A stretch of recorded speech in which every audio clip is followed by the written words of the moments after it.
உனக்கு என்ன வேலை தெரியும்? எது கொடுத்தாலும் செய்வேன். எது கொடுத்தாலும் செய்வியா? என்ன கொடுத்தாலும் செய்வேன். என்ன கொடுத்தாலும் செய்வியா? அங்க பார். ஏன்டா சிரிக்கிற? முதுகெலும்புலாம் தெரியுதுடா. முதுகெலும்பு தெரியுதா? என்னது அது? ஏங்க மலைங்க அது. மலை தெரியுதுல? அந்த மலையை அப்படியே பேத்து கொண்டு வந்து வச்சுட்டு இதை அப்படியே கொண்டு அங்க வச்சிரு. ஓ கிளம்பு. டேய் எங்கடா போற? ஏங்க என்னங்க அனுமாருக்கு வேலை சொல்ற மாதிரி சொல்லிக்கிட்டு இருக்கீங்க? இதை பேத்து அங்க கொண்டு வை, அதை பேத்து இங்க கொண்டாந்து வைன்னு.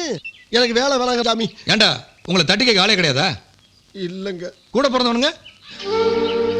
இல்ல. அம்மா அப்பா?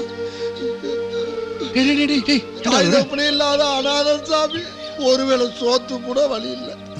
சரி சரி, நான் உனக்கு வேலை போட்டு தரேன். உனக்கு மாடு மேய்க்க தெரியுமா? மாடு மேய்க்கிற வேலையா? ஏண்டா மாடு மேய்க்கன்னா அவ்வளவு கேவலமா? கேவலம் இல்லைங்க. ஏற்கனவே ஒரு மாடு என்னை மேய்ச்சி தான் நான் இங்க வந்து படுத்து கிடந்தேன். டேய் சாதுவான மாடுடா, ஒன்றும் செய்யாது. சரி சரி, அப்ப மேய்க்கிறேன் சாமி.